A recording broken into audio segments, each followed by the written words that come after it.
it's a fourth type of multiplication theorems on probability. It's a fourth type of the question. It's a very, very important question. This question was present in the board examination also. See, the question is two persons A and B. Two persons A and B throw a die. Two persons A and B throw a die alternately. It means A start the game. It means first A will throw a die. After that B will throw a die. If get a 5, if them get a 5, till one of them get a 5, तो if अगर उस पासे के ऊपर 5 आता है, तो अगर A ने फेंका और 5 आया तो A जीत गया. अगर B ने फेंका उस पर 5 आया तो वो जीत गया. लेकिन जैसे A ने फेंका और 5 नहीं आया तो B उछालेगा. B पर 5 नहीं आया तो फिर से A उछालेगा. फिर से A उछालेगा, फिर से B उछालेगा. जब तक किसी का 5 नहीं आ जाएगा तब तक ये गेम चलता रहेगा. It's a endless game. यानी जब तक 5 नहीं आ जाएगा तब तक ये गेम चलता रहेगा. A स्टार्ट द गेम, तो जाहिर सी बात है if A start the game तो उसके चांसेस ज्यादा है. मान लो उससे 5 फेंका और सीधे 5 आ गया तो B का तो नंबर ही नहीं आया, उस पहली बार में जीत गया. तो इसका मतलब A के चांसेस ज्यादा है. B सेकंड बार उछालेगा तो उसके चांसेस कम है. तो हमको ये पता करना है कि व्हाट आर देयर चांसेस, है ना, ऑफ द प्रोबेबिलिटी. तो if A start the game तो हम लोग प्रोबेबिलिटी ऑफ A निकालने जा रहे हैं. हम लोग A की प्रोबेबिलिटी निकालने जा रहे हैं.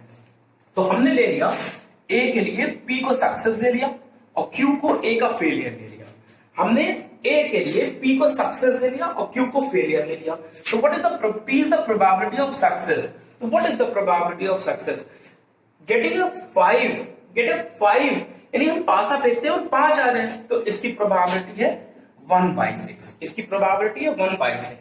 एंड Q यानी वो पासे पे 5 ना आए, 1 2 3 4 6 आए तो इसकी प्रोबेबिलिटी है 5/6. हम इसको ऐसे भी निकाल सकते हैं 1 - 1/6, इट इज 5/6.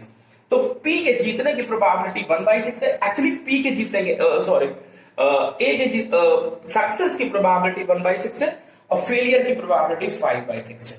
नाउ अब A जो है, A start the game, A game को स्टार्ट कर रहा है. तो हम लोग अभी B के बारे में कोई डिस्कशन नहीं कर रहे हैं, यानी सेकंड प्लेयर के बारे में कोई डिस्कशन नहीं कर रहे हैं. ये सारा का सारा डिस्कशन फर्स्ट प्लेयर के लिए. तो कौन से प्लेसेस के ऊपर A जीतेगा?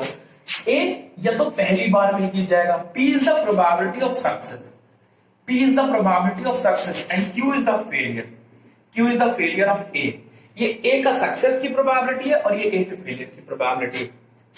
तो अगर या तो पहली बार में ही उसने पासा फेंका और वो पहली बार में ही जीत जाएगा, A या तो पहली बार में ही जीत जाएगा, या फिर अगर कहीं पर या आएगा यानी और आएगा तो हम प्लस का साइन लगाएंगे, या फिर वो पहली बार में हार जाएगा. यानी अगर उसके पासे के ऊपर 5 नहीं आया तो वो हार गया. तो उसके बाद सेकेंड चांस किसको मिलेगा? सेकेंड चांस B को मिलेगा. तो B भी हार जाएगा, तब कहीं जाके थर्ड टाइम में A जीत पाएगा.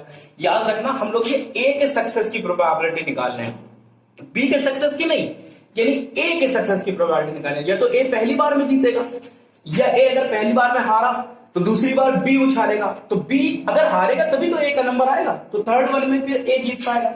और अगर A जो है वो थर्ड बार में भी जीत पाएगा तो फोर्थ बार तो B उछालेगा, तो या तो वो 5वीं बार में जीत जाएगा. और ऐसे करते ये चलता रहेगा till infinity. See the P is common, तो it will be 1 plus Q square plus Q to the power 4 and so on till infinity. Children, it's a geometric progression and sum of infinite terms is A upon 1 minus R. Sum of infinite terms is A upon 1 minus R. The A is 1 and the R is the common ratio. The common ratio is Q square.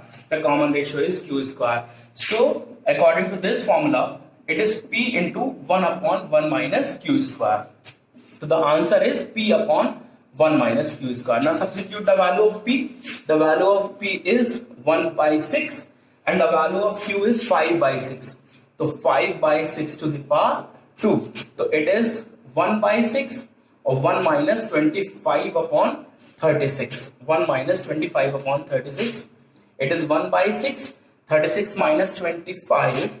It is 11/36. 6 6 are 36. So the answer is 6/11.